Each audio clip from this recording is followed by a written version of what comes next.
en France est un islam qui est essentiellement influencé par son origine maghrébine, et l'origine maghrébine est elle-même extrêmement liée à la période arabo-andalouse de l'histoire de l'islam, et donc nous avons affaire à un islam malikite, c'est-à-dire un islam qui dit dans les pays où vous êtes... Aïe, aïe, aïe, aïe, aïe. On va écouter, attention. Vous respectez la loi du pays où vous êtes. Donc ça, c'est un point, c'est quand même considérable, parce qu'il n'y a pas de problème. On a eu un... Aïe, aïe, aïe, aïe, aïe. Un point fierté de l'ignorance. Un point fierté de l'ignorance. Un point prophète, c'est bien ça.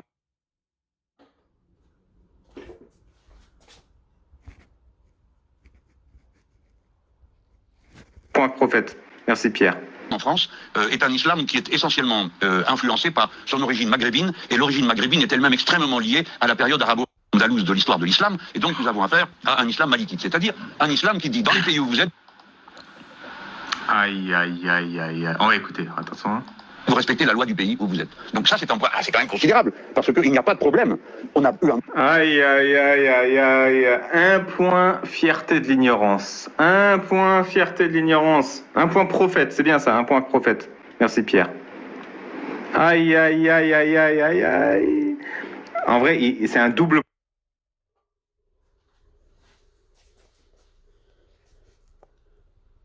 point. C'est un point qu'on double. Je vais vous expliquer. La première erreur, elle est méprisante. C'est de dire que, vous voyez, l'islam qui nous vient d'Afrique du Nord de la période arabo-andalouse, c'est un islam acceptable. C'est extrêmement anti-humaniste et extrêmement raciste de dire ça. Parce que les gens d'Afrique du Nord, les habitants d'Afrique du Nord, qu'ils soient arabes ou pas, souffrent de l'islam. Ce sont des dictatures violentes. C'est des trous à merde où le pognon du peuple est confondu avec le pognon des dirigeants, et où les droits et les libertés de chacun sont écrasés. Donc déjà, cet islam qui nous vient d'Afrique du Nord est extrêmement anti-humaniste. Extrêmement anti-humaniste. L'Égypte, c'est 1 personne sur 2 meurt de faim et 9 femmes sur 10 sexisées. La Tunisie, c'est les descendants d'esclaves, l'ont un statut de descendants d'esclaves sur leur carte d'identité, ont moins droit que les autres. L'Algérie, c'est des peines pour le blasphème, des peines pour la critique de l'islam, des peines de prison. Le Maroc, c'est pareil. Tu peux pas critiquer le roi qui est descendant du prophète. Tu vas en prison si tu blasphèmes Allah, comme Betty Lashkar. Tu vas en prison si tu manges pendant le ramadan. C'est des trous à merde anti-humanistes. C'est pas humaniste d'interdire aux gens de manger dans la rue. C'est pas humaniste d'envoyer les gens en prison parce qu'ils ont un t-shirt Allah est lesbienne. Donc déjà, juste de ce qu'on en hérite, c'est absolument intolérable idéologiquement. Mais lui, il part du principe, non, mais les Arabes, ça va, c'est pas pareil, ils sont bien, ils le vivent bien, c'est leur culture, c'est leur machin. Non, c'est pas respectueux des gens de valider l'injustice qu'ils subissent. Ça, c'est le premier point. Deuxième point, c'est que Malikite, on le connaît, l'imam Malek. Je vais vous dire c'est qui l'imam Malek et je vais vous sortir la Muwatta Malek. Je crois que j'ai déjà fait, on a déjà lu la Muwatta Malek. C'est un pédocriminel, c'est un assassin, c'est un violeur, c'est un esclavagiste, l'imam Malik. C'est lui qui a créé l'école malikite, le courant de pensée malikite. C'est la pire ordure que cette terre ait portée. Et comment on le sait ? Il a écrit lui-même dans ses ouvrages qu'il est une ordure. Il a écrit comment acheter et vendre des êtres humains. Il a écrit comment épouser et violer des petites filles. Il a écrit comment traiter et battre sa femme. Il a écrit comment discriminer les êtres humains, comment créer une hiérarchie entre les êtres humains. C'est une ordure absolue. Et pourtant, dans l'islam, le courant malétique le voit comme un maître à penser, un demi-dieu sur terre, un grand philosophe, un grand théologien. Donc déjà, Mélenchon, sans savoir de qui il parle, c'est comme, je sais pas, si tu... Donne-moi le nom d'un PO-criminel fameux en France, là. Je sais pas, je ne les collectionne pas. Tu connais pas des PO-criminels ? Il a été condamné pour ça, on est d'accord. Puis comment, je sais pas, mais il perd l'idée que Dutroux, c'est un PO-criminel. Esclavagiste, misogyne, meurtrier. Regarde, c'est un voleur, un violeur, tout ce que tu veux. Et c'est écrit, il a pas eu un procès, l'imam Malek. Il l'a écrit lui-même dans ses ouvrages. Et il est vu comme un dieu. Et donc c'est irresponsable de la part de Mélenchon déjà de promouvoir l'idéologie malikite, qui est une idéologie barbare, sanguinaire, anti-humaniste. Et le troisième point, il y a quelqu'un qui a mis Brigitte, faut pas déconner, elle n'a pas été condamnée. J'aime pas trop ce truc, ça fait marrer l'idée de Chyprite Macron et tout, mais franchement c'est du harcèlement, arrêtez, faites pas ça. Le troisième point, c'est que la règle dans l'école malikique, c'est pas respecter la règle du pays dans lequel vous trouvez. Déjà, la règle, elle s'inspire de quoi? Elle s'inspire du hadith authentique, du récit authentique de Bukhari, je crois que c'est Bukhari ou Muslim, qui dit « Obéissez aux dirigeants de votre pays, même si c'est un dictateur éthiopien avec une tête de raisin. » Donc déjà, elle se base sur un propos négrophobe, comme disait Mélenchon. Résinophobe. Résinophobe.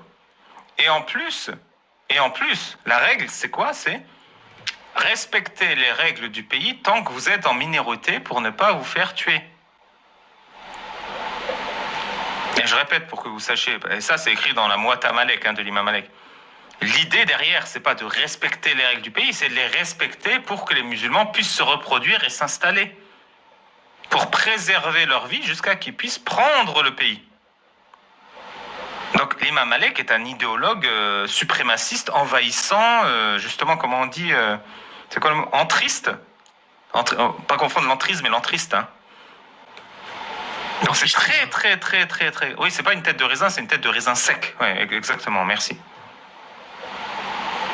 Donc c'est extrêmement irresponsable de sa part, surtout ça promeut l'ignorance.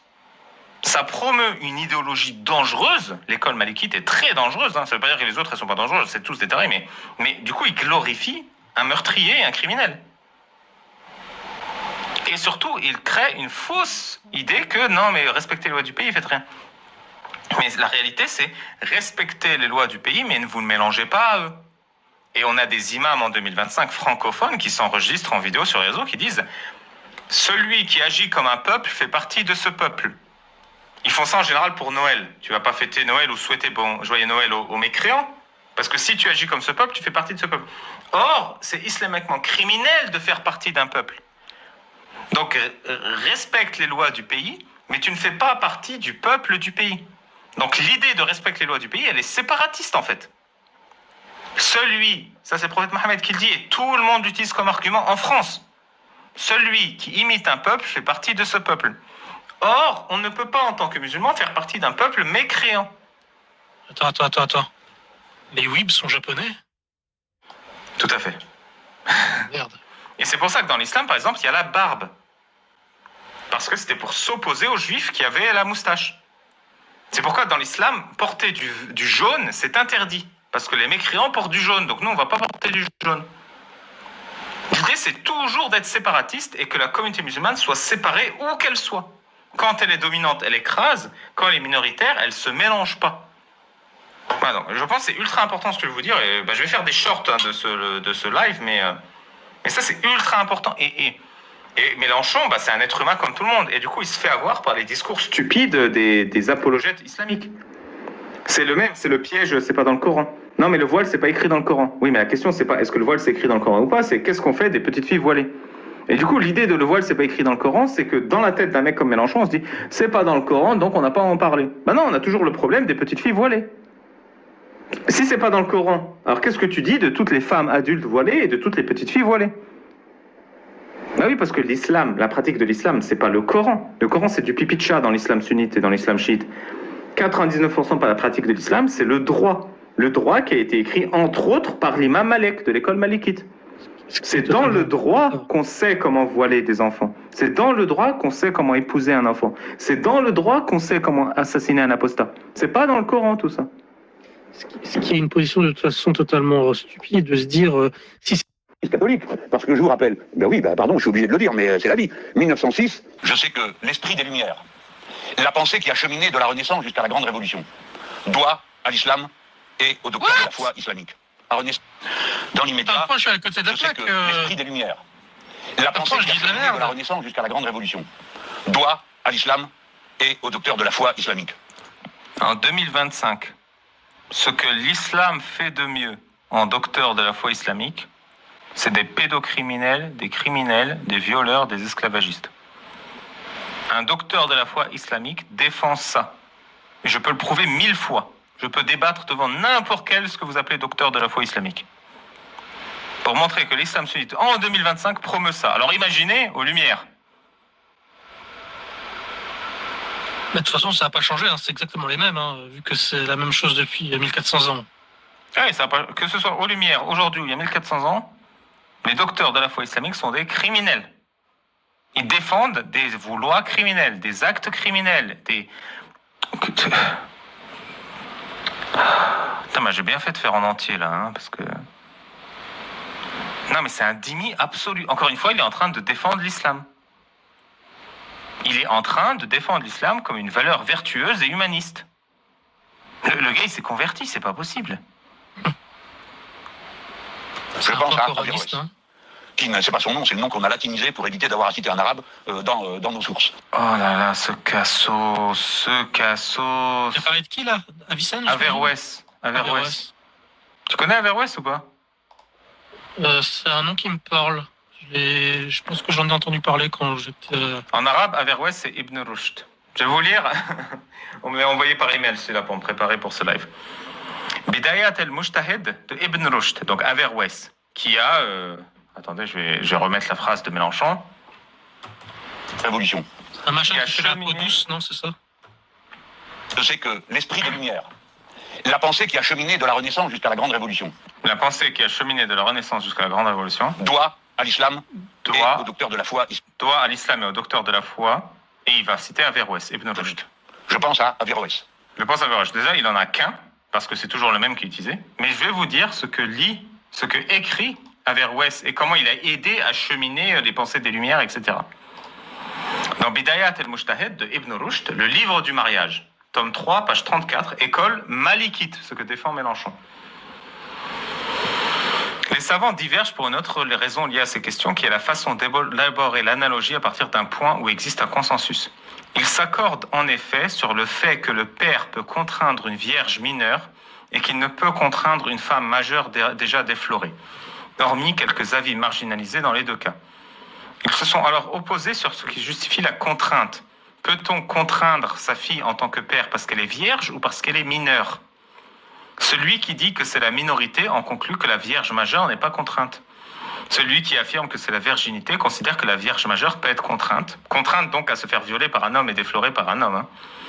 Et non pas la femme déjà déflorée alors qu'elle est mineure. Donc Ibn Rushd, Averroès, envisage qu'on déflore une mineure également. Enfin, celui qui pense que l'une ou l'autre de ces conditions suffit à justifier la contrainte lorsque se présente seule, dit que l'on peut contraindre la vierge... Là, on parle de relations sexuelles. On peut contraindre la vierge majeure comme la mineure déjà déflorée.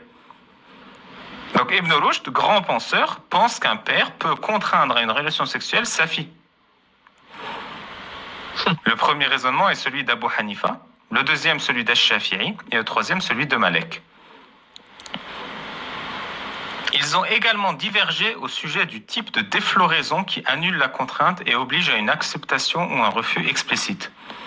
Malek et Abu Hanifa, donc Malek de l'école malikite et Hanifa de l'école hanafite, soutiennent que seule la défloraison survenue dans le cadre d'un mariage valide, d'un mariage douteux ou d'une situation de possession, parce que dans l'islam, un homme possède une femme, comme le dit très bien Averroès, Ibn Rushd, parce qu'on ne veut pas citer un penseur musulman, est prise en compte. Et ainsi, la défloraison par fornication ou par violence n'est pas considérée.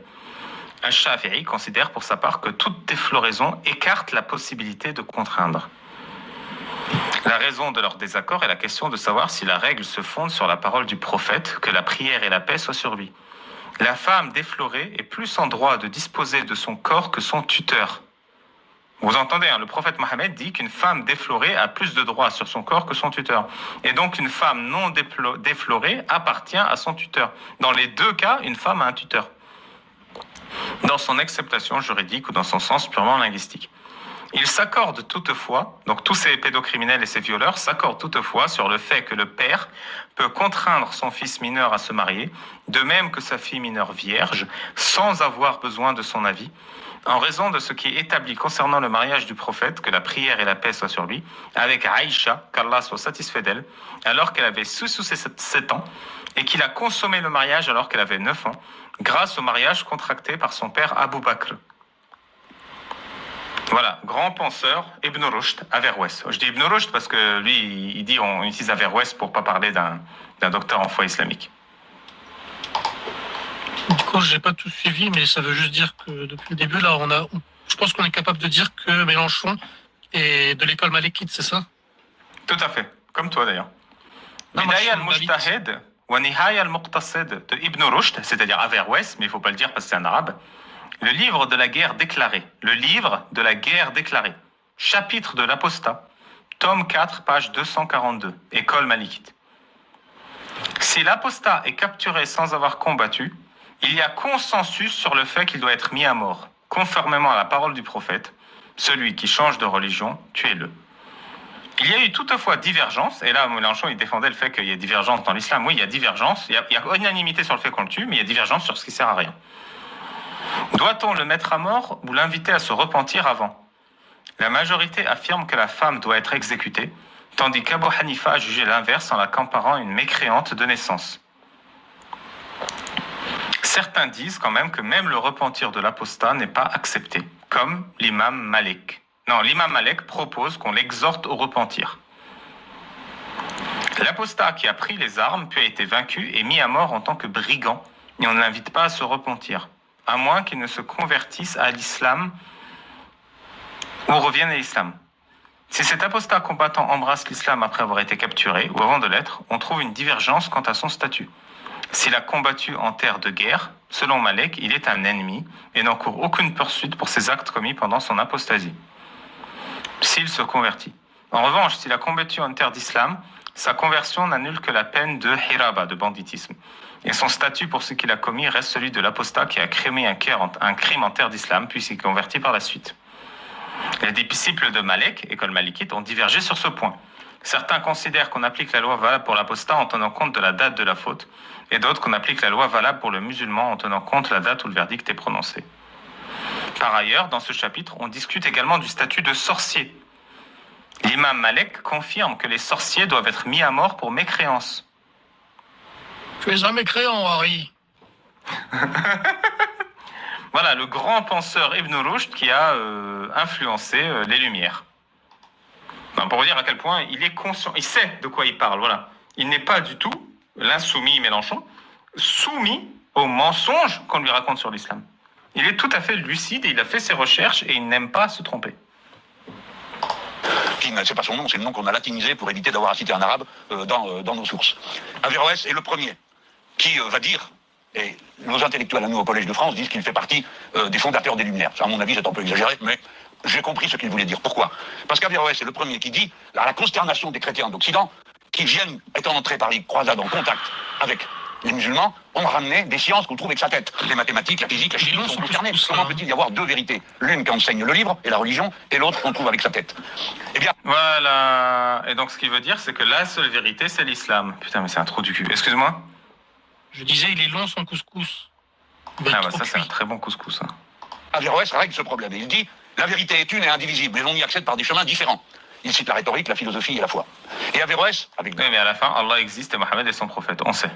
D'autres conséquences, étant son raisonnement, au départ il s'agit d'un jugement religieux, ça n'a rien de philosophique, qui va pénétrer et travailler toute la pensée naissante à partir de la On n'est pas censé être en commission d'enquête là. Attends, mais c'était quoi la question à la base encore? Je sais même plus. C'était quoi la question? Oh là là, mais quoi qu'il en soit, ça c'est forcément à côté de la plaque, parce que je veux dire là, il fait un cours d'histoire. C'est ce que tu nous avais dit qu'il allait faire d'ailleurs. Mais on est... Remets un point couscous encore. Remets un point couscous. Je crois à 10 points couscous, il a un tagine. Oui, parce qu'il y a des écoles musulmanes qu'on dit ce type-là est lui-même un hérétique. C'est-à-dire que dans toutes les religions, il y a beaucoup de discussions. Mais Averroès... Bah oui, dans toutes les écoles musulmanes sunnites, dont le malikisme, il y a le takfirisme. Le fait de traiter comme hérétique et donc d'assassiner quelqu'un. Et déjà, quand tu veux te débarrasser de quelqu'un, toutes ces écoles ont ce que je viens de mentionner avant, l'échappatoire de sorcier.